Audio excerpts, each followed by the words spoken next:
Oh wait, I have to go back to the other one. Mm-mm. There you go. Mm-mm. Welcome! Word. And What we is are up? live. We are live on the greatest storytelling podcast in the world. Welcome to Story Forge Podcast with two best sellers, Dominique Mondesir, and Gabriel Rathweg. we do something. When I say we do something completely different, we tell stories on live on air. No script, no prompting. We just get into it. Sorry, I shouldn't cuss into that minute. No. We just do something. We do something different, unique. Like other podcasts will tell stories like D&D role playing games, sort of things. But we're just off the cuff completely. We're just one of a kind. You will never see a podcast like this. Sometimes it works, sometimes it doesn't, but It always works, baby. That's the whole fun of it. Anyway, my dear host, Gabriel Rathweg, my brother from another mother, what have you been up to? Dude, I am good. What have I been up to? Well, you didn't ask, but I'm good. And what I've been up to is I just released a book. It's killing it. 500 and something in Amazon. Got up to 4 something, but hey, man, wanted to get to 2 something, but it is what it is. But currently bestseller in your alternative genre history, #1 new release in time travel. Man, it's you're right along. You're above your friend, I should say, Stevie King. You're above your friend Stevie King. I think it's #4, and you're #1. So that is accomplishment in itself. That is correct, my friend. That is an accomplishment in itself, my brother. To be the king. How does it feel? Actually, this is a question. I've got a list of questions there I want to talk to about. Normally, I'm not this prepared, but how does it feel to be prepared? Okay, wait. Okay, everybody, just so you know, we are never prepared. We're never prepared. Ever. And for some reason, Dom is prepared somehow. Okay. But all right, this has just come up into my head. How does it feel to be the #1 in your genre? Uno numero. Every time you put out a book, you like drop your balls on the fucking conference table and just like, I've arrived, bitches. How does that feel? You know, look at these huevos. Dude, you know, I was talking about this earlier when I was streaming. I need to be more grateful of having that #1 tag and being a good release instead of being annoyed that I didn't hit the metrics that I wanted. So, in answer to your question, I feel like an asshole. And secondly, it feels great because I was thinking about it and it feels really great. It's why I pulled this up to brag, a little humble brag. I used to get so just into it, like so geeked out when I saw that bestseller tag. I'll be like, yes, I am a #1 bestseller, whatever genre, blah, blah, blah, blah, blah. But also, when you click down in here and you see where you are in all of Amazon, there's only 572 books that are more popular in the entire world than mine. World. Not US, the world. Because Amazon's pretty much the leader in books. What anybody says, Amazon sells the most books. By far, 75% of the world's books go through Amazon. Amazon was created to sell books. That was their first. First. A lot of people don't know that. That's what they first were built for, to sell books. That's right. And it's a real gratifying feeling to see that enough people like your book to buy it, and then to see your ranking. It's like a drug, man. It's like a drug. I did this thing earlier where I pulled up page sales, like page reads, for like 1 year, and it was like 7.5 million or something. And I was like, that's 20,000 books. I sold 20,000 books in one fucking year. Why am I not a New York Times bestseller? And then I was like, I sold 20,000 books. You sold 20,000 sold books, my 20,000 brother. books in 1 year, bro. That's it. 20,000 books. You sold Now 20,000 books. You tell me, sir. Yeah. Same question that you asked me. You have had that #1 bestseller tag. You have had I have book up had in the top 300. I think top 2 something. Yes, top 2. So you have. It's like it's a different, distant memory. I was geeked out when it did happen. What year was it? Give me a little bit of history. Tell me a story. Tell me a story about when during COVID. To be fair, just before or during the run of COVID, Junkyard Dogs were killing it. And yeah, that series changed everything for me. It kind of solidified that I could write a good book and I could write a book that sold. And looking at those incomes and numbers coming through, it was a thing of beauty. So yeah, it's hard to quantify because I wish I was thinking about this. So when you've got like a bestseller, and this happens to like a lot of authors, when you write something that's like boom and it takes off, the biggest fear, and a lot of people won't agree to this. The biggest fear is writing the next series and the next series, because you're always scared it's not going to do great. So that's why they have only one series and they have 20 books in that series. That's So for me, I'm in those uncharted turbulent waters of trying to find my next footing, my next series. I know I've done it once. I can do it again. It's just finding something that resonates with someone. And I was listening to a clip from he is a amazing producer. White guy, big beard. Rick Ross. Who? Rick Rubin. Rick Rubin, yeah, not Rick Ross. Rick Rubin, perfect. So you know what I was talking about, yeah. And he was talking about creativity. He was talking about just being in that wave of fear but confidence, but also you could release two projects. Both think that they're killer. One cannot take off, the other one can. There's a myriad of reasons why. It's one that something else more popular came on at the same time, or like 9/11 happened, or you just don't know. So as well as having a good product, you have to kind of be a little bit lucky as well. Mm-hmm. So that was, I was into. I was like, yeah, that's right. So whenever you see these guys, and it's not even around, it's not a shit talk on anyone, and they can have these books on how to write a bestseller or the steps to write a bestseller. They don't know. They don't. I know. Check their bio and see what bestsellers they actually have written, and then you'll see they fucking ain't written none. Check their bona fides. Bona fide. So yeah, it's a weird thing being someone who lives off their creativity. It's a weird fucking thing. Either painter, musician, whatever that may be. But yeah, just like, yep, I'm gonna sell this shit that I just made up. Wish me the best. Wish me the best. So yeah. Here's where I think we're really lucky as authors. Okay. So what you said is 100% correct. Mm-hmm. And when you release a project, you put a lot of time and effort into. And let me switch this to music.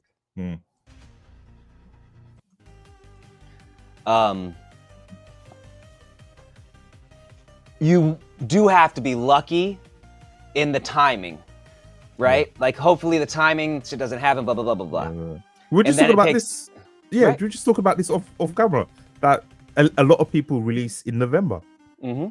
And that's when we're both fucking releasing. So yeah. But here's the thing that is our blessing. We can release and release and release and release. That's true. It takes a long time to create art. A musician takes a long time. It takes a year for them to put an album out. You know, a painter, a sculptor, most of these things. Authors used to take 1 year and put a book out a year. My whole career, I've been behind the 8 ball in terms of like writing the book to release to make money, get the next book out to release to make money, to pay bills. Oh, fucking heavy. Let me switch to something lighter. So now, this is the first time in 9 years of writing that I have a queue of books to release. So we as writers can mitigate that timing issue by releasing multiple things. So now there's going to be books coming out November and December. Just shit tons of books. There's just going to be shit tons of books. I'm going to put a book out next month, and then in January, and then in February, and then in March. Do you know what I mean? And just keep on putting them out. So even in the low. Yeah. And so that's the strategy some people say to use, which is, hey, write a bunch of books really fast and release them, right? Which is really hard. It is.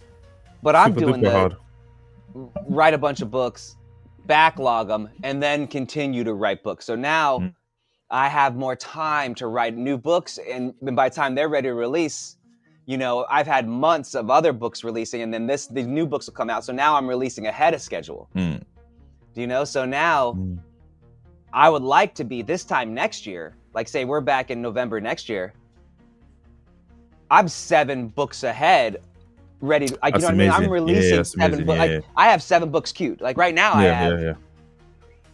I have 3 books queued. No, 6 books queued. Okay. 3 of our Athon books. 3 are my Warrior Academy books.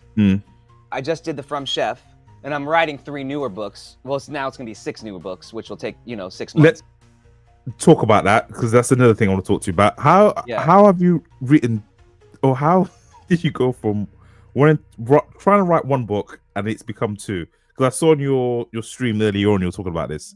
Yeah. Give the context for the listeners. Yeah, so I've had this concept of, like, it's called Island Lit, of writing a book in my hometown. My island. It's gay. Dude, we don't have any watchers. Fuck it, let's keep going. Fuck. Let's keep going.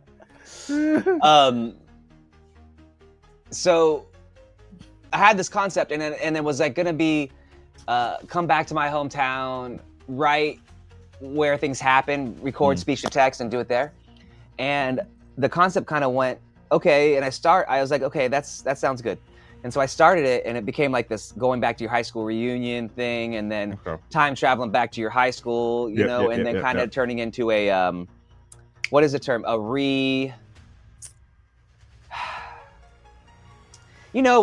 you die in the future, you relive it, and then you come back to change the future. Oh shit! A returner. Yeah. A returner story. But then I was like, I don't want to write a returner story right now. I want to write like a build shit tower defense kind of thing. So then that was subconsciously. So yesterday when I was doing it, I did this thing. I started recording to do the story, and it turned out into this other thing where it's like, oh, okay, I guess I'll go in this other direction. Okay. So now I have like 3,000 words for this one book series, and now another 2,000 for this other series. So you've got My Islands, and that's the one. Yeah. And then you've got like a tower. Tentatively called Island Home Depot. Okay. Okay. I did like Island Lit though. But yeah. I like Island Lit. I think it's cool, and I'm gonna figure out how to make it work. So, but so you've got that, and then you're writing a tower builder as well at the same time. That's the one. Tower defense. Yeah. That's the one I want to write. So that's the one I really want to write. So I have this idea. I am really into DIY right now. Do you know what that is?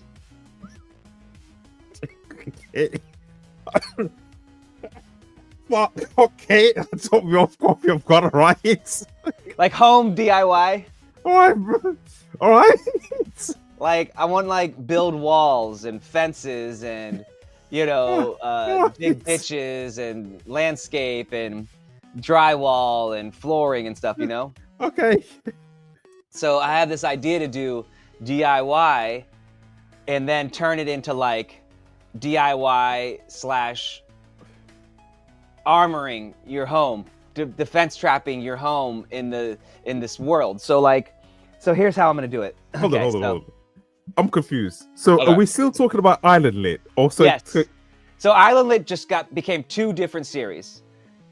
One's gonna be Island Lit, this tower building, lit RPG, home defense, kind of RTS-y / FPS conglomeration, right? Yep. And this other one is Island Lit, but it's gonna be a time travel 80s returner story with progression fantasy elements and I lit RPG elements. I follow you now. So, all right, cool. The one I want to do first is the tower builder, the RTS kind of one. Okay. And that's the one that's going to be the DIY. So I'm actually going to be doing projects at home that I want to do in real life. Speech to text it, and then so the literary. So here's my idea. So I'll be building like a concrete brick wall, right? Yep. And I'll be like, okay, blah blah blah blah blah blah. Story happens, and fucking the ant monsters attack. Your brush barrier was destroyed. Upgrade to brick and adamantium outer structure. Yeah. Oh shit! And then, but I'm building it, and it's like, by being the construction, by completing 99% of the construction yourself, bonuses are as follows. Upgrades are to strength, agility, blah blah blah blah blah blah blah blah blah. Yeah. Okay. And then you have like how to build a wall while also building the wall in real life, like showing. Okay, so you dig a trench that's 12 feet by 12 inches, flatten it, layer this, blah blah blah blah blah. Put your rebar in. I think it will be fun because I think there's a real overlap in cozy / slice of life / real life shit. And I think people in their 30s and 40s, my age, a lot of people don't know how to do shit. Not me, I know how to do fucking everything because I'm amazing. But most people in the world don't know how to do fucking shit. They couldn't change their oil, they can't change a tire, they can't fucking, as a black person, they can't do their fire alarm, right? We talked about this. You're like, I don't understand that.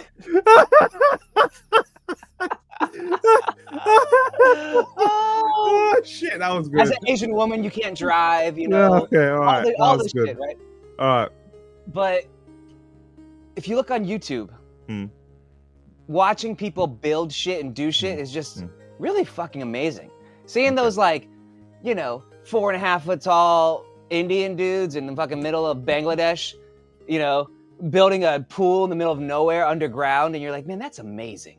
That is amazing, yeah. I've seen that, or like some Pakistani guy with half of a fucking moped on the 10th story of some roof, tossing bricks like a slingshot with his tire, it's across the way, and they're building it's just cool seeing that shit. Okay. So I think there's a real market that's untapped. Okay. Especially if you look at the modern, I'm talking this whole time, I'll stop right now. If you look at manga and manhwa right now, and anime, reincarnated as a vending machine, reincarnated as a sword, reincarnated as a pair of pantyhose. Do you know what I mean? It's just like reincarnation as this thing, how to build a this or blah blah blah blah. Okay.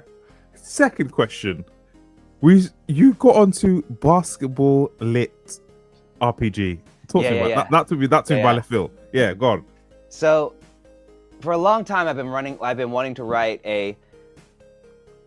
So you remember my rant about Civilization 7? Yes, there were loads of them, but yes. Firaxis, you fucking fucks. Sorry about the language. You suck. You're the worst. Fire your entire team for Civilization. Bring back the old people. Do it over again. The other game I love to play, which is what is it? It's a masochistic thing. I like to play NBA 2K. Okay, it's just garbage. It's just a garbage game. Every year it's a garbage game. They ruined the game after 2017, I think. 2019 was okay, but they just screwed it up, made it pay for play, ruined the mechanics and just everything. This year is actually kind of okay. But ever since like 2016, I was like, man, I want to tell my player. There's a version on it called My Player. Have you ever played the game? No. Okay. No. You ever played UFC or We MMA? have, so our equivalent would be FIFA. Okay, so in For the FIFA, rest the of player FIFA. story, you FIFA create a does, player that's you, and you go through things. Yeah. So I always thought the story was bunk. You know, the story was just garbage. Okay. It's always garbage. The EA writers. Hi 2K. Hi EA. You writers suck. Your writers suck. Your writers suck. Your writers suck. But so why? Your writers suck.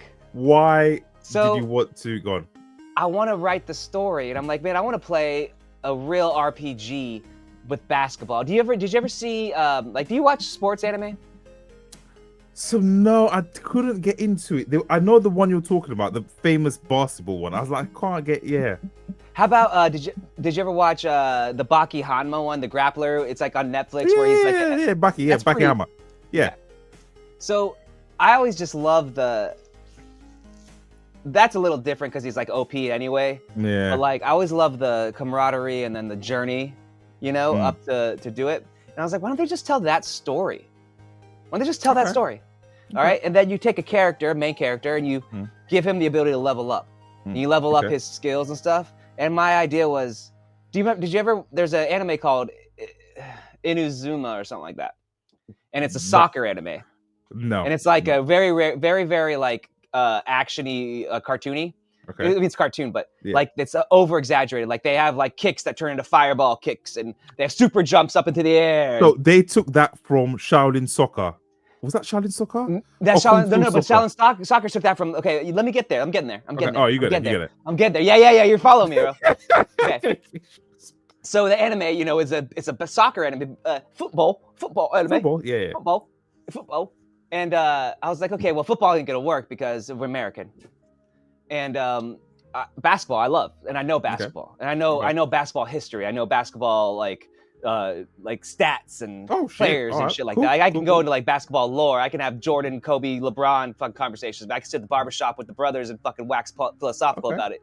Okay. But I love Shaolin Soccer because I think Stephen Chow, who's the director, is amazing. And the movie is just, it's one of the DVDs I have. I still have on DVD. Me too. It was one of the greatest movies of all time. Yeah, it's great. Hey, you want to do like a watch night? I know you're in England, but like we'll fucking hang out, watch the movie or some shit, talk shit. That's cool. Yeah, yeah. So I thought that it would be cool to have a basketball book where the characters are like Shaolin Soccer. You get like 5 characters, but in basketball, so you have like a center, a point guard, a shooting guard, a small forward, and now forward, right? You. Now that makes sense. Yeah. But there's a video game back in the 1990s. Okay. And it's called Baseball Simulator 3000. Okay. And in this game, you are you familiar with baseball at all? Not really. It's a little bit like cricket, okay? Okay, all right. So you'd have a pitcher, I don't know what you guys call them, a tosser, a salad tosser, and he would throw a pitch, right? Okay. But you could choose like a ghost ball where the pitch would turn into vanish in the air, or a triple strike pitch would 3 balls would appear and move, or a super speed pitch would go 1,000 miles an hour. But as a batter, you could choose like mega supersonic bat, and the bat would grow in size, and you'd hit the fucking ball. And as a fielder, you could have like rocket jump and super speed. So they had this was like back in the 90s, It's cool. Yeah. And I was like, man, that would make a great book. Yeah. Okay. I follow you now. Okay. Right. But I want to set it all in like the future and like kinda in like space. So Space Jam. With humans though. Okay. And the humans are all the underdogs. So you have like the tall, fast aliens, which are elves. Then you have the big, strong. No, it's not Space Jam. Because you don't get stats in Space Jam. There's no, People are gonna say he's fucking stole Space Jam. Where do you think Space Jam came from, fuckface? What? Where? Well, hold on. Hold on. First Space Jam is amazing. I've never dared watch a second Space Jam with LeBron. It's horrible. Okay, that's fine. Yeah. LeBron's no Michael Jordan. First Space Jam. I'm sorry, I didn't mean to call you fuckface. I thought I was just riffing. I was just riffing. We call I each think other worse. You have a beautiful We face. call each other worse. Don't try and be polite. We call each other worse than fucking of a voice note. So yeah, Space Jam, lit RPG, Okay. Shaolin Soccer, and that's probably what I would. Listen, that's what I if would you- do with the description. I'd be like, Space Jam meets Shaolin Soccer meets Yeah, if you NBA just- 2K 2026 with Galactic Basketball 3000. Hold on, ladies and gentlemen. If he had just said, for a lot, this would fucking cut 10 minutes of rambling. I'm gonna write a Space Jam book. It would have been done. No. Space Jam, but doesn't become space until like book 2. Like book 1 is all like Space there's like Jam a growth. then. Yeah, all right. Yeah, But it then- goes like human, like so like in Japanese like anime, it goes like middle school, high school, university, pros. So my goal is like middle school humans, high school you meet the aliens. Okay. You know, it's like a progression. But yeah, go with Space Jam lit RPG and you'll sell fucking millions. Honestly, Space Jam people RPG. Ooh, that's cool. Oh, that's fucking freaky as shit. Yeah. You had a question. Sorry, we got a question regards to We have a money. question? No, you had a question regards to money, and I said hold it off for the time being until we get on air. Regards to how much money would I need to make? Oh yes. Yes. Now let's give some backstory here. Should we give some backstory? No, I don't need to. Okay. So let's just talk about money. I'm very. This is just about money, and I am very cagey, unlike my partner, about money. Gabe will just show his earnings on screen and everything like that. I am one, very black, and two, fucking mind your own business. From that, I'm not era. rich, so I'm not like here's billion bucks, but anyway, he asked how much money would I need to be comfortable or just happy in my profession. So I've always had, it's always irked me when authors were just like, you know what, I'm just doing it for the love, the story and the passion. Just shut the fuck up. Like, you know what, I'm not gonna rant. So you are gonna rant. Let's rant. I always had in my mind, since I started this when I was 16, I read some fucking bullshit study that anyone who makes 80k a year, that's their baseline for happiness. Don't know if that's true. Yeah, it used to be. That was like a decade ago, 75. Yeah. I don't know. I just saw that the headline, and like 16-year-old me was like, oh, cool. And then that's always stuck in my head. And then regards to writing, I always said to myself, if I only make 80k a year for the rest of my life, obviously 80k every year for the rest of my life, just writing books, I will be happy and content. I will not I'll put out more books, still have the passion for it and everything else. 80k is fine. Now that's gone up slightly because of inflation and everything else. More like 100k for me now, but pounds. £100, yes. But it's like 150 US. Yeah, but for me, it was always 80k. I was like, if I've got 80k, then I wouldn't class myself as a failure. Yeah, that's the answer to your question. It was 80k, but now it's probably close to 100. 6 books a year, man. 6 books a year, yeah. 6 books a year, every 2 months. Religiously, though. You have to do it every 2 months. Every 2 months. So that is why I always think you should have like a monetary goal in mind, or just something to fucking aim for. Instead of just pissing in the wind and having that blow back in your face. No one likes to piss in their face. You'd be surprised. I know there's some freaks out there.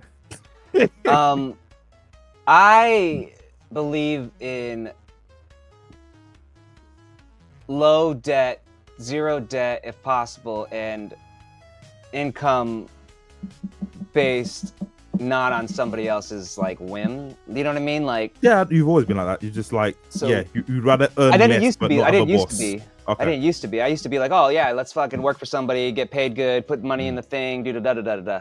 But just seeing the way the world is, it's like it doesn't really make a lot of sense. I think owning some property is key, and and owning it, not having a mortgage or loans on it. You have to like outright own it, because and then owning someplace where you actually own it, where there's the state can't just steal it from you right away. Mm. And every state can, anywhere in the world they can take it from you, but there's places where you have a bit more, freedom with it. Like they just like, anyway, I'm not gonna tell about where I live because it's the best place in the world and I don't want anybody coming. But yes, like land in Argentina. I'm gonna buy land in Argentina. I think Argentina is one of those places where you can have, so just place you own that's yours, a home. People don't understand the value of having a home and being a landowner. People forgot about that. They think that like the modern world, you don't need to be a landowner. But historically, the entirety of human history, if you don't own land, you're not a person. You're just a non-person. You don't have any rights, really. And that's kind of how I feel about it. Okay. And so, yeah, land. And then all I really need is like, I have a wife now, so I need like $10,000 a month. But if it was just me, I could live off like $2,000 comfortably and well, because it's just me. But my wife needs money and has to do things. So, but she makes good money. So, hey, my wife is almost a six-figure professional. So she's a six-figure professional. Okay. Well, she's close. She's getting there. She's getting there. Okay. I guess I shouldn't give her information out either. Sorry, babe. No. She makes $100 an hour. No, wait. I was gonna say a year. She makes like $1,000 a year. She's poor as shit. She comes from a bad family, white trash. Comes from a trailer deep down in Arkansas. Her surname is Klein. Her middle name is Maggie May Klein. I don't know. I'm just making shit up. I'm definitely gonna use that character. All right, we're fucking. I've got one more before we jump in. Right, one more. I've been thinking about this. Drilling down regards to niching, story niching. One thing I think you've done either purposely or intentionally, either way, is writing a couple of series that are similar in theme and scope, i.e. Alternative history, and then you've drilled that down until you've got a nice collection of like loyal fans. Whereas I just fucking write whatever I want. Hold on, what's up? Go on. So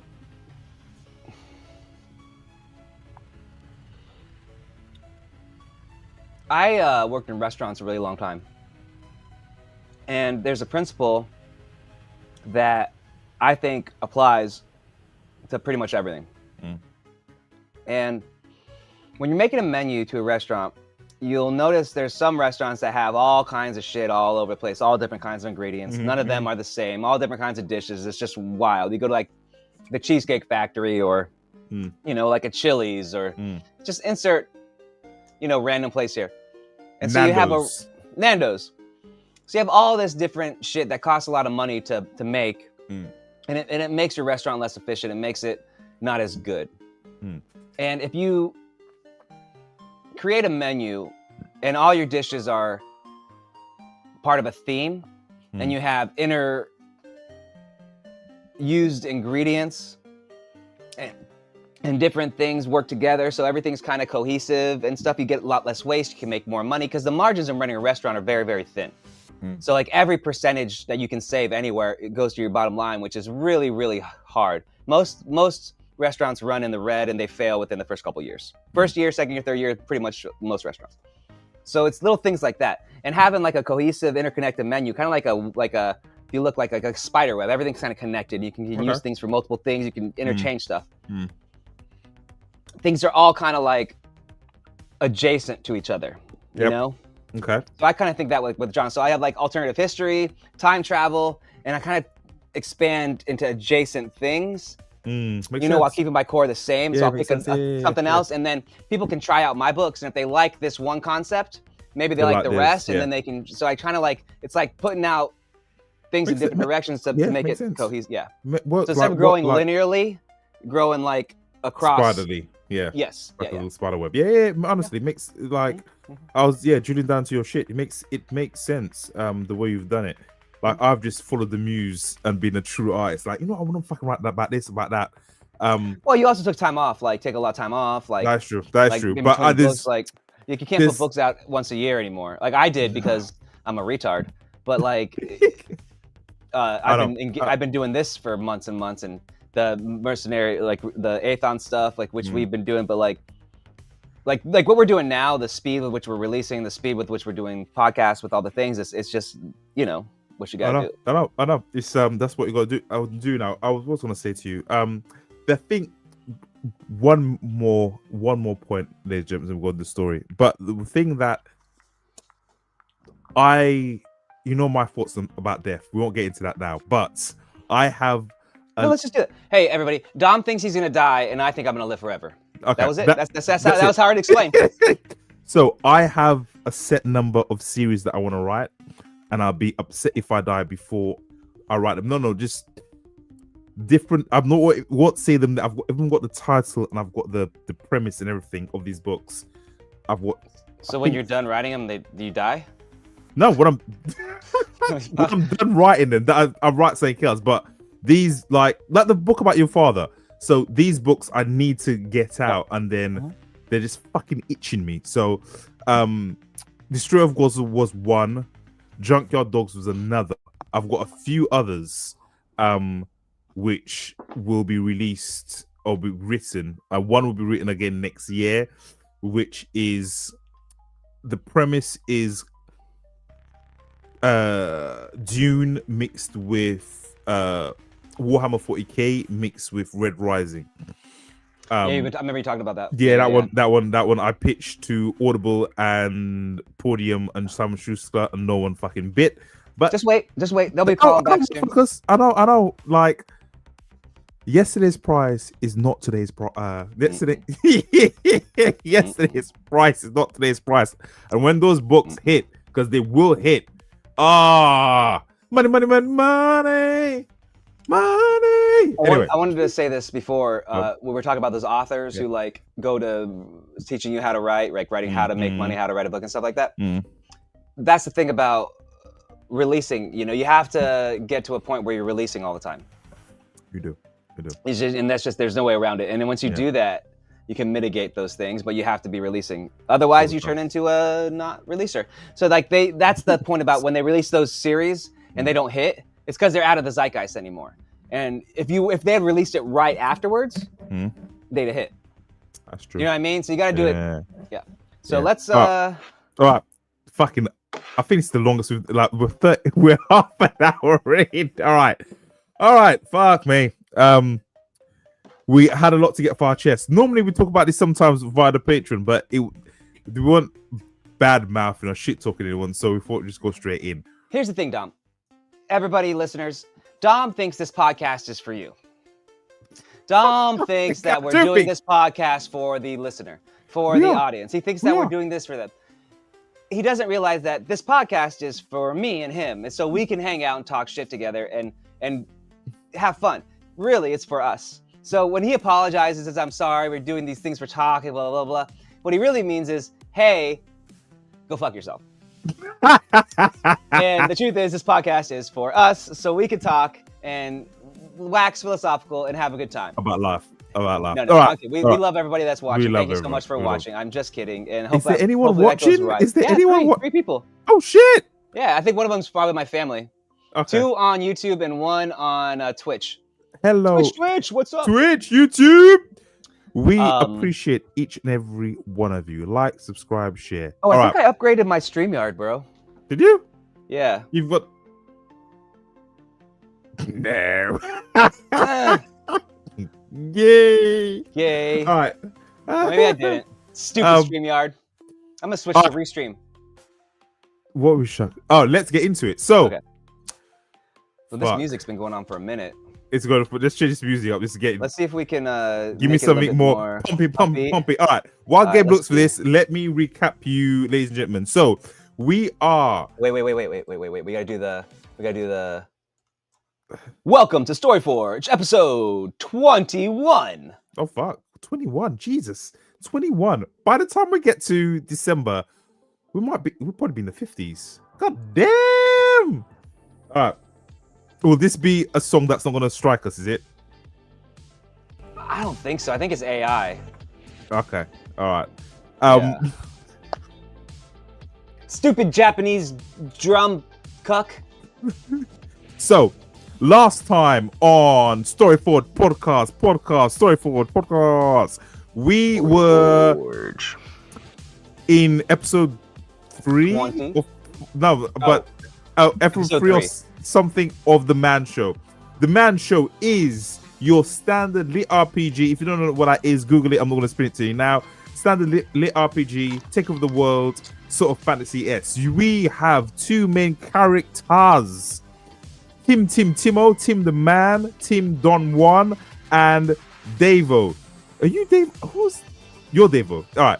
So I'm Tim and Gabe is Davo. Tim and Davo wake up to the world changing as they know it.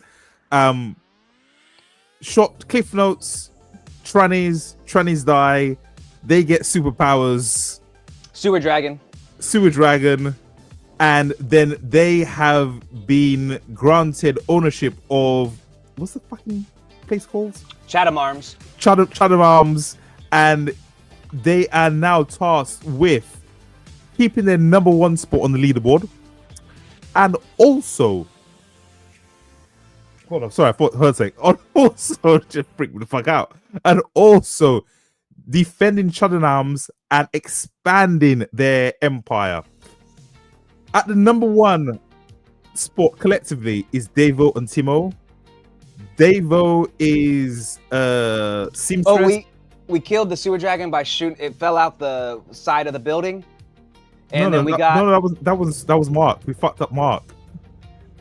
We fucked up Mark, and then we killed the thing that went out the side of the building. Gave us like a bunch of levels, but only half. Oh, that was the cat monster thing. Anyway, too many things. Go back in the episodes and watch them. All you need to know is 2 main characters, Timo and Dave. Dave and Tim. Tim is a BDSM, a backup dancer, singer, mage. Davo is a seamstress. And we are level 1 on the leaderboard. There's 10 ranks. Number 2 is a doctor, which we are tasked to kill. We are also tasked to secure Chatham Arms and grow our empire. Number 10 is Snoo, Crush. If you don't get that joke, shame on you. And that's it. Oh, we last left off with Davo and Timo fighting bat-like things as Davo. Was it Davo? No, as Timo released an energy phallic in nature that bust through the door and destroyed hundreds of bat-like creatures. After that, we gained some powers, and I think that's where we left off. I believe. I think Davo turned into like a goth, the crow-looking dude, and he's now Davo did turn into. No longer a seamstress. He's a goth. Yeah, he's a goth. Fuck, what was it? A goth fag? Is that what I said? No. Fuck me. And then you were the bright albino white guy with the big black hairy chest that I'm still still, and you shot the energy phallic symbol that killed all the things and brushed Davo's cheek. I'm trying to think. Hey Liz, Bat Jacket, emo. What was the power? It was something good though. It was like what was it? I can't remember. God damn. All right. Well, we'll just make it up. Just make it up as we go. No, it was something like you can suck the soul or the enthusiasm out of people, like just to make them miserable. It's like Denny's Diner or like the Psy. Yes, Denny's Diner. Oh, I cannot remember. We were tired that episode too, man. I know. Denny's Diner, something along those lines. Something goth related shit. Oh, it was good. Sorry, ladies and gents. Oh, psi This- power, psi power, psi power. It was like telekinesis, like some kind of psychic power thing, like Okay. All right. goth. Shit. Well, I'm just gonna make it up. All right. You have Okay. a think while I. You have a so the scene is this. You killed all the bats with your Yep. big giant glowing thing that killed them all, and then I got up almost dead and used the seamstress skills to chop the bats' skins up and create a jacket. But shit, I don't want that thing. Or I go, oh, here's a jacket. You go, thanks. I go, haha. And I took it and put it on. Yep. Turned into the emo Yep. goth guy, and then that was kind of the end. Okay. Okay. Well, and go. Now live on Storyforge, we find our two main characters looking at each other. Davo, the now psychic of goth, and Timo, the BDSM backup dancer, singer, mage. After defeating the hundreds and thousands of bat-like creatures, Davo created a magnificent, well, some would say a lone shooter type S jacket with school shooter type vibes, as well as having now eyeliner, makeup, and hair that sagged down to the side of his head. Dude, said Timo, you look kind of different. I feel kind of different. And what the fuck is wrong with your voice? Why do you sound like you've got a dick in your throat? This is just how I talk now. All right. Well, we should have got a bunch of, as Timo went to end his sentence, a new notification lit up in the air. I know what this is.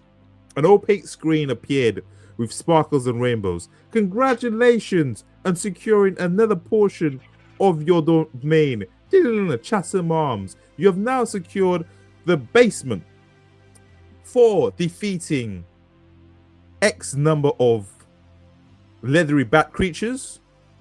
You have plus with 20% added kill bonus. You are now each level 51. Congratulations, boys. And it would be higher, but I thought to cut down your experience points because I know you're cheating bastards. Sincerely, the AI. What the fuck? As the leaderboard appeared, Dave and Tim again were still first place, with the Doctor suspiciously at number 2. The names between 3 and 9 had changed, but Snoo Snoo, Crusher of Dreams and Faces was still number 10. Putting up the map, I looked on the interface of the building to see where we were. Dude, there's still level 6, 7, and 8. There's still red dots. It's saying to secure the building completely, so we have complete control. We need to defeat any monsters. There's still a grey bit over there I can't quite see. What do you think we should do?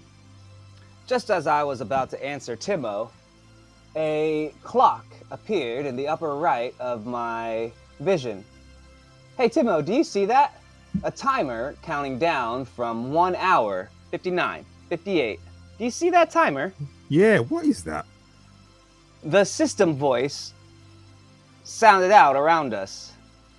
Just wanted to let you assholes know there's no time for dilly-dallying. That timer I've just placed in your HUD is when the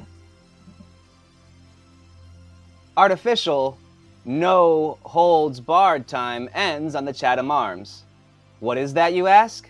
Well, that is the amount of time left before your humble abode is open to attack by the roving bands of monsters that now control the city of London. Shit. All right, I was gonna say I think we're doing great, Timo, but with the new information, I think we might want to split up. I think you're right. So, judging by this map, they are levels 2 and 7 And 6. and 6, and there is another one level 9.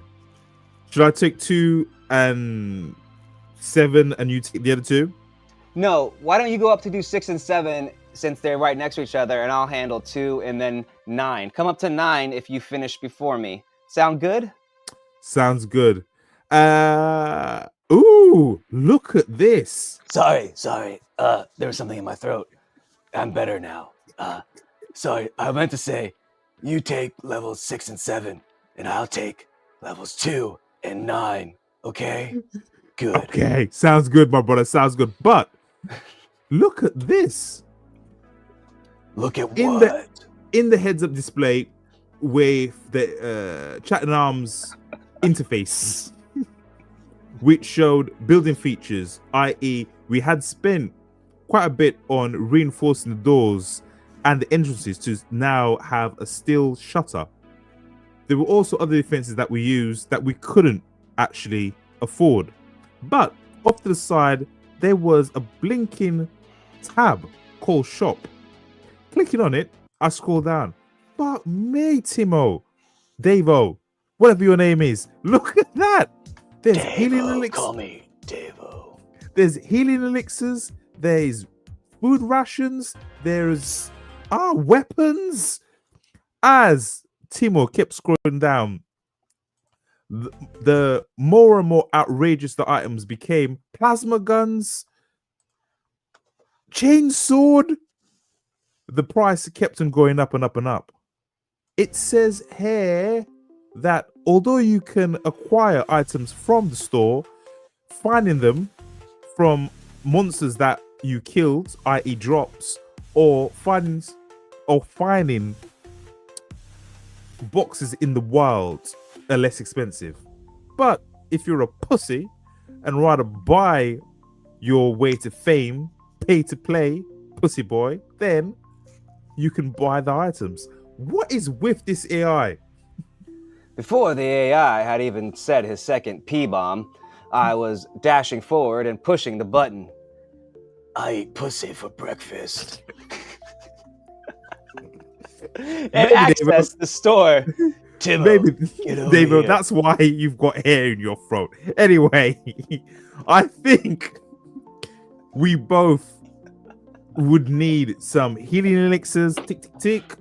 There's also a power boost. Tick, tick, tick. Oh, and finally, extra XP, which allows our powers longer longevity before they run out. Tick, tick, tick. We're all out of money, my friend. Let's split the difference between us and let's go on our way. Timo and I split up the 6 healing potions, him taking 3 and I taking 3, as in splitting them up, and the other things he just bought that I couldn't remember. We said our goodbyes and turned, striding up the stairs. I looked behind me and saw that Timo was right behind me. "Quit following me, dude!" And he looked up at me, exasperated. We're in the basement. Oh yeah, That's right. What's with your voice? That's right. Okay, let's go. I spun, flaring my bat trench coat out, and shoved my hands into my pockets and hunched my shoulders as my instincts told me to do, and then stomped up the stairwell. Once we reached the first floor, Timo and I split up. I kept on the stairs, going to the second floor, while Timo walked over to the elevator. Good luck, Timo. Don't die. Good luck, dude. Good luck. And I'll meet you on the 9th floor. Let's do this shit. I stomped up the first step, and immediately a sense of longing and loneliness hit me. I hadn't realized it, but this was the first time I'd been alone since the accident, just hours before. But that's okay. I was born to be alone. I said in the stairwell as I tromped up to the second floor. The lights somehow began to dim as I progressed upward, starting slowly to get darker and darker, and then beginning to flick ominously as if I was in some type of shitty horror movie. What's going on here? This doesn't bode well. I said into the growing epileptic seizure-inducing darkness. By the time I rounded the second stairwell, the landing to the second stairwell, and the door to the second floor appeared, the lights winked out completely, with only a flashing every other second, 1 second, 2 second darkness, then a flash of light. 3 seconds darkness, flash of light. Fuck this. I moved forward to the door, and as I reached out for the handle, the light flashed again, and in my way was nothing. Still, I screamed, "Ah!" My voice echoing up and down the stairwell, sounding nothing like the deep baritone that was supposed to come from my pie hole. I caught my breath, the light flickering again, and chuckled, reached out for the handle, but this time, instead of a shiny metal knob in my hands, there was a bulbous, slightly hot, and fur-covered protrusion where the door handle should have been. I squeezed my hand a few more times until a loud growling sounded out just to the left of my ears. Ugh. And when the light flickered again,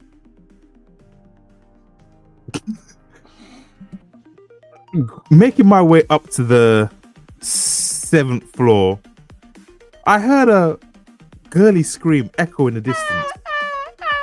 Turning around, I decided whether I should return back, but thought better of it. We were both OP, maxed out, 51 in power and strength. And I knew my now emo friend would be able to handle anything that came his way. Clonk, clonk, clonk. As I kept on going up the stairs, I felt like... Real quick, fourth wall. Go on. I call Snoo Snoo. Go.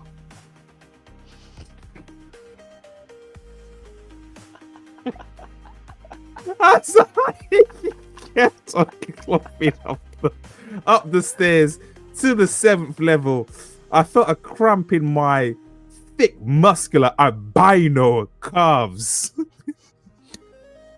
Until... stretching them out. Fuck. I thought I should have been more fit.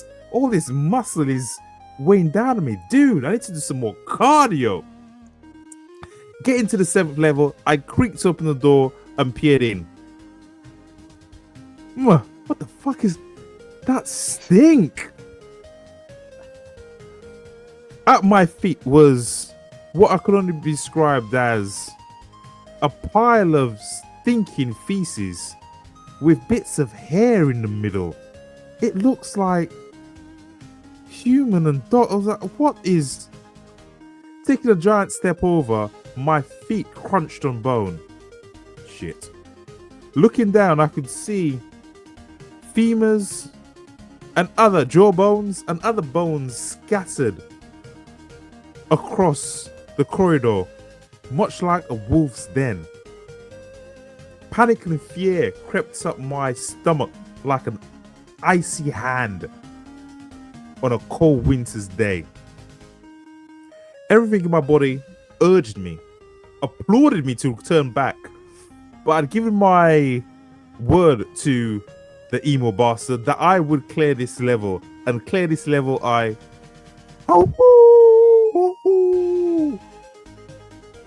I froze, the hairs on the back of my neck standing up, goosebumps running down my bare chest and uncovered shoulders.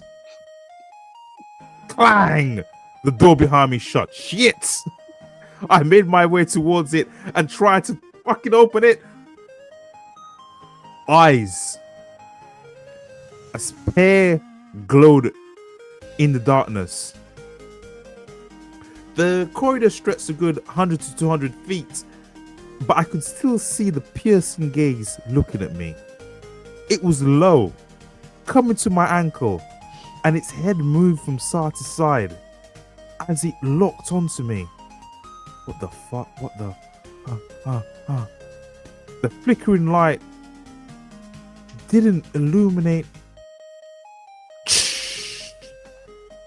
The only working light bulb shattered as the beast-like creature emitted a supersonic howl that had my hands covering my ears and my knees buckling as I dropped down to one knee. Ah!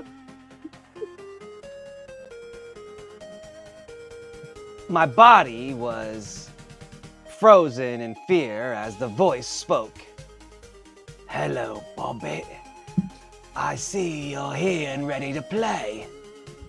And then suddenly, two hands the size of dinner plates grabbed me by the shoulders and arms and lifted me from the stairwell floor and slammed me into the wall, knocking all the breath out of my lungs. I sighed, my breath flying out of my chest and abdomen from the impact of the beast launching me into the unforgiving surface. The light flickered again, and through the haze of pain, fear, and darkness, I saw it. The creature was 10 feet tall, but only because it was hunched over in the stairwell. Its skin was a mottled dark brown and gray, the color of sulfur bog marsh in the shittiest part of Scotland, with long, stringy bits of hair waving down its leather, gore, filth-crusted face, which looked as if Gollum fucked a pit bull terrier and then was smashed by a large stone. But that wasn't what caught my attention. What did were the two 6-foot-long arms ending in clawed hands that were holding me 2 feet up in the air against the wall. I took in a huge gasp of air just as the monster's head rushed forward towards my own. I closed my eyes in fear, thinking I was about to be the beast's dinner, when, after a few seconds, nothing happened. As a matter of fact, my body shifted and I felt myself move from the wall into a carried position. The light began to flicker more rapidly and I could see. It was like watching an old picture movie where you flick the cards and they went click, click, click, click, click, click, click. But that was neither here nor there. What was important was the monster opened the door and dragged me through it like his side piece. Inside the room were the broken but whole carcasses of all different sorts of humanoid beings. I saw normal humans, a few men in what looked like to have been wearing business attire but with no pants, quite a few women with skirts and dresses, but those were pulled up over their heads. Then a similar situation with some things that I deemed to be orcs, goblins, one possibly sewer dragon. What they all had in common through the flickering light and darkness was bloodied and broken bottoms. My opaque HUD chimed and the image appeared, and I read it, cursing under my breath. You have entered the lair of Snoo Snoo.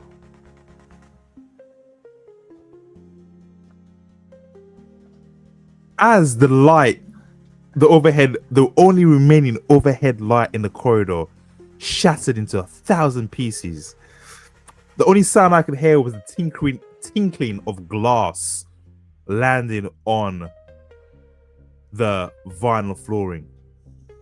Shit, in the darkness, brighter than ever, glowed the set of eyes, now locked on. An animalistic growl that had my anus clenching and unclenching ran through me.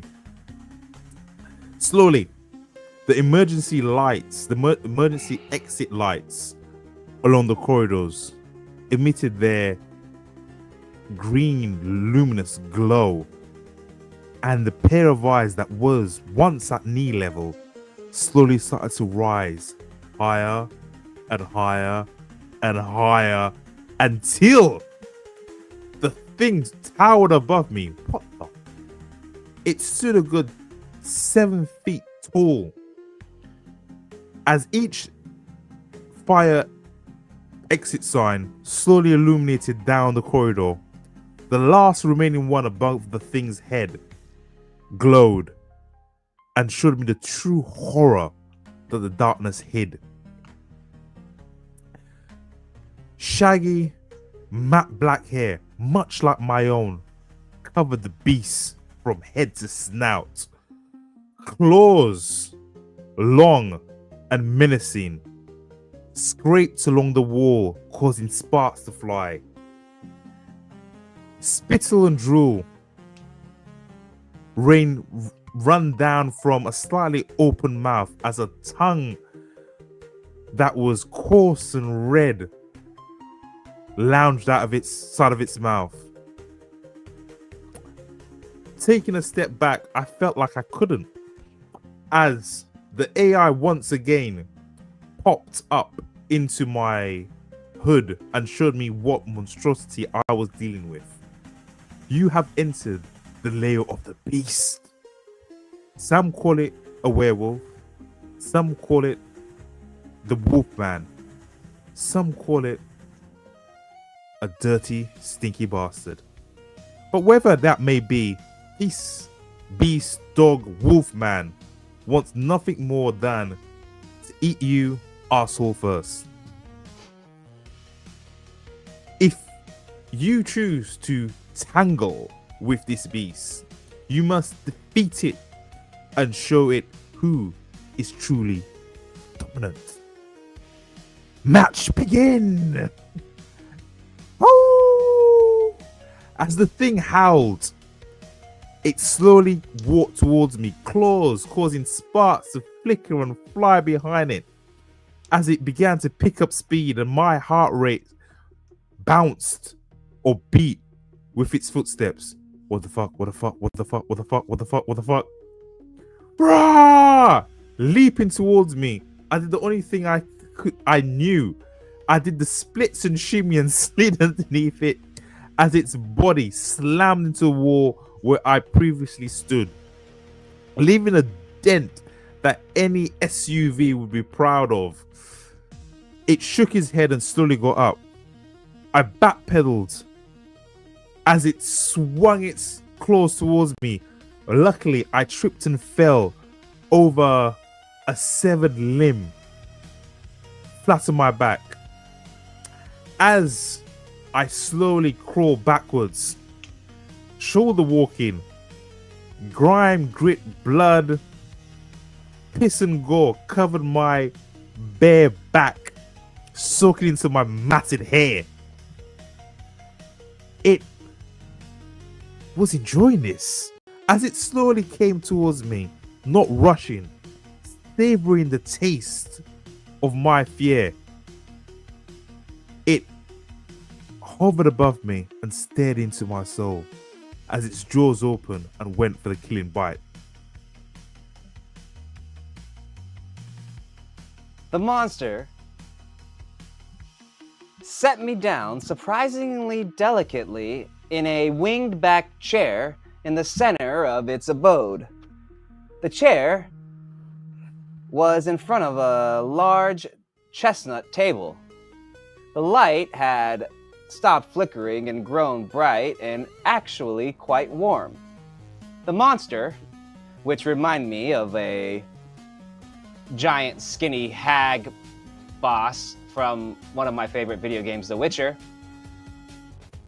had a somewhat peculiar expression on a familiar face as it moved over to the other winged back chair at the table and sat down, hunching its large form over, practically hovering over me on the 4-foot distance of the other side of the table.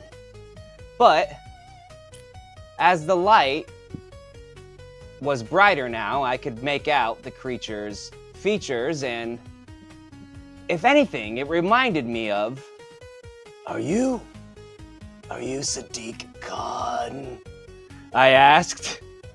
The creature roared in anger, reared back, lashed out with its 7-inch spiked talons, and knocked me back across from the table, launching me into the wall once again, where the breath was blasted from my lungs.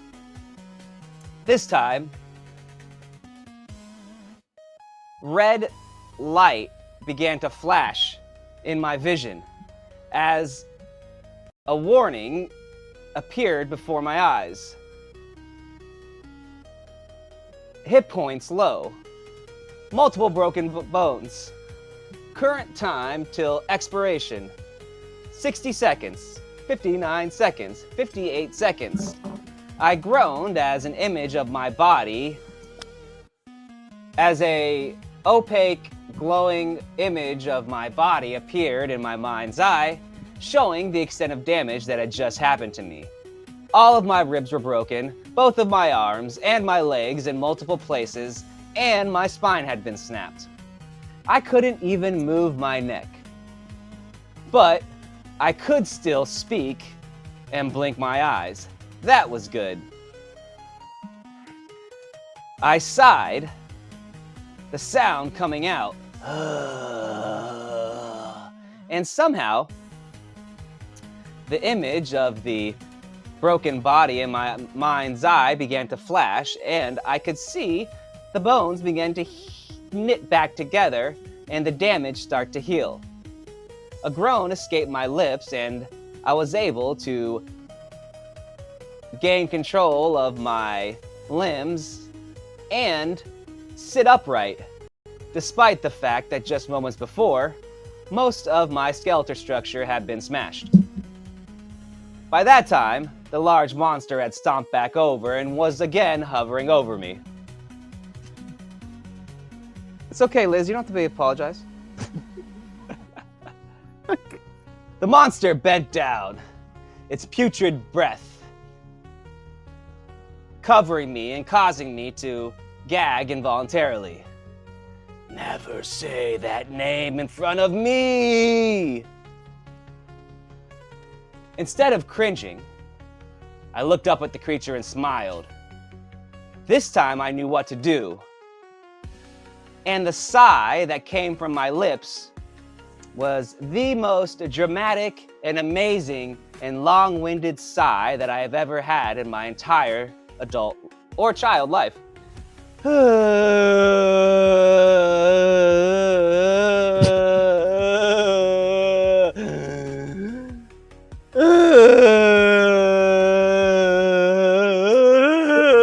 This is terrible for the audio.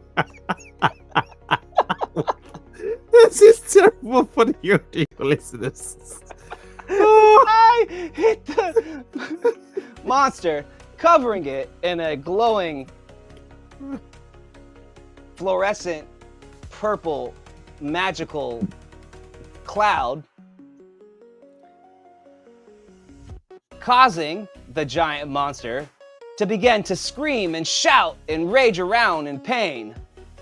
What is that? What are those? Ah, they're eating me alive! Ah! My magical window appeared, and the AI began to speak. Hey, asshole, I see you've activated your innate ability, Shadow Strike, Psionic Ability Level 1. Good job. You defeated the 9th ranked 10th. This isn't Snoo Snoo. Oh, okay. 9th ranked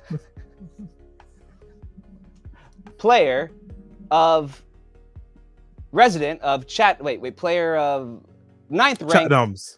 Well, no, but those are in the whole world, right? Or in just the Chatham Arms? No, that's the whole world. You're right. You defeated the. I don't know. Let's do it regional. Sorry, pause. 4-4. Let's do it regional. So Okay. in the UK. You've defeated the Unforced. 9th ranked human in the UK. SK, the bog monster. Currently, the 6th floor of the Chatham Arms is now cleared and under the control of second floor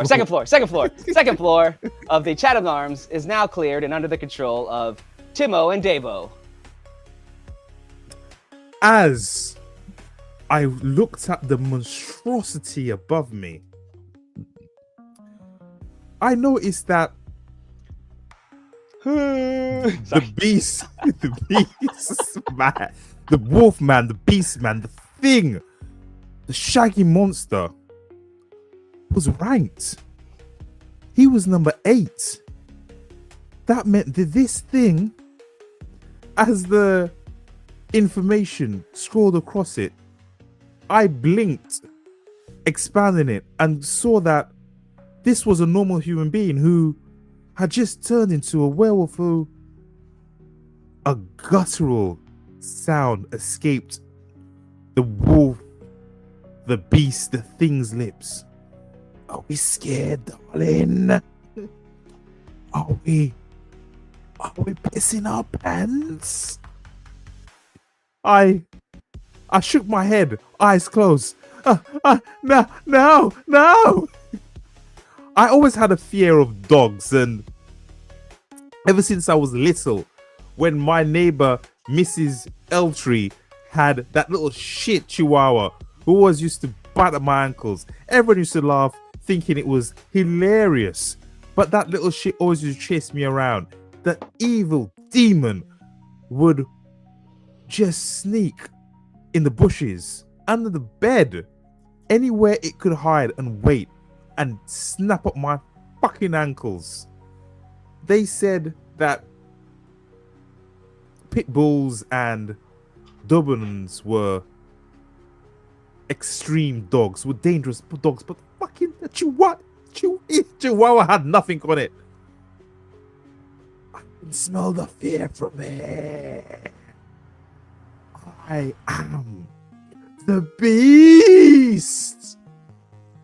As a line of saliva touched my top lip, I decided I had enough. Yes, I was scared. Yes, I was angry, but I wasn't gonna lie. I wasn't gonna. What, pretty girl? Are we gonna sing and dance?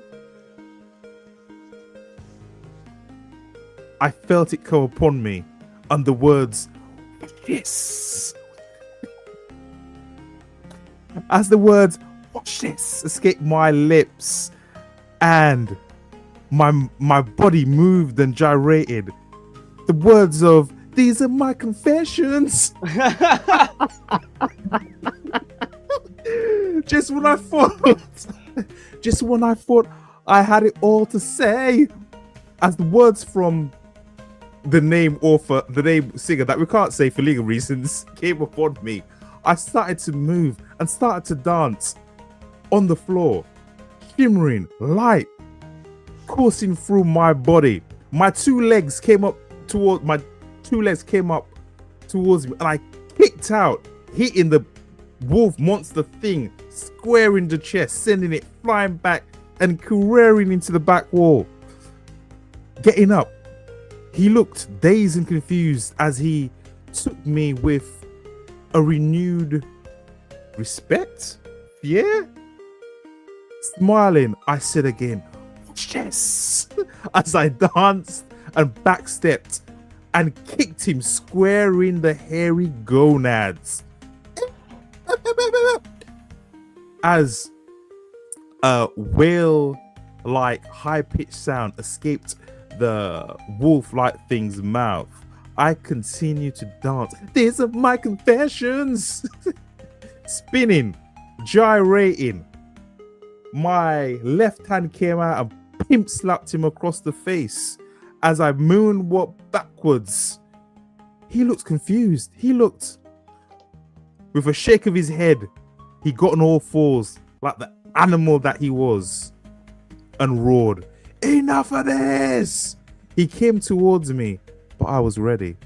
Spinning, spinning, spinning, glowing faster, allowing the mood, allowing the feelings to come over me.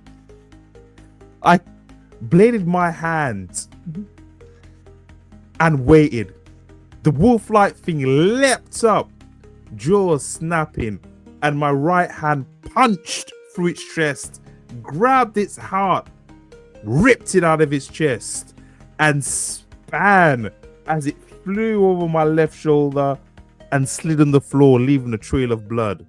Heart still pumping, beating, I whispered, "Watch this," and crushed it in my bare hands. As the adrenaline and excitement slowly drained from my body, a notification appeared in my display.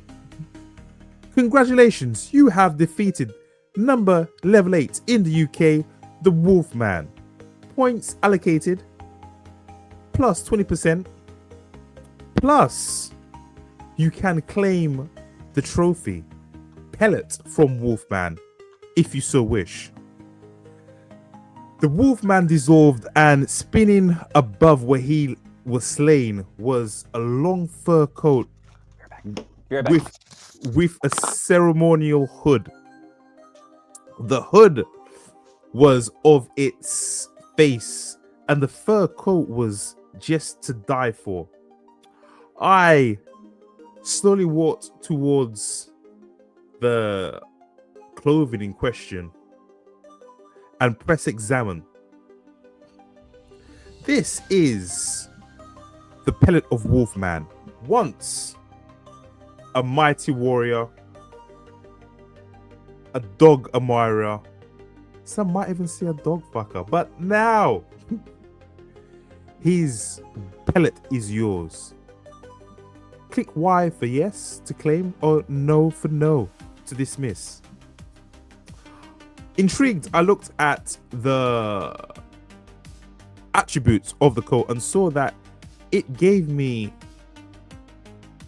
a +2 in strength, virality, whatever that was, and an extra 2 points in base. Shrugging, I donned on the coat as it slowly transformed to my body, and I felt anew. Congratulations! You have now cleared floor 6.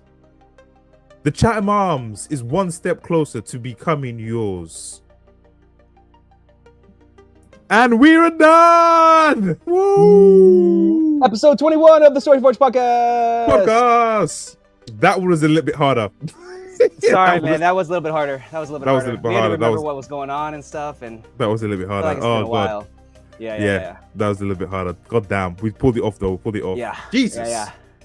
Brother, I have to make this one a quick one because I have to go. And I'll tell you about why in a little bit. Okay. No worries. But everything's fine. Everybody, thank you so much for watching the Storyforge podcast. Next time. Dom, you want to talk about you?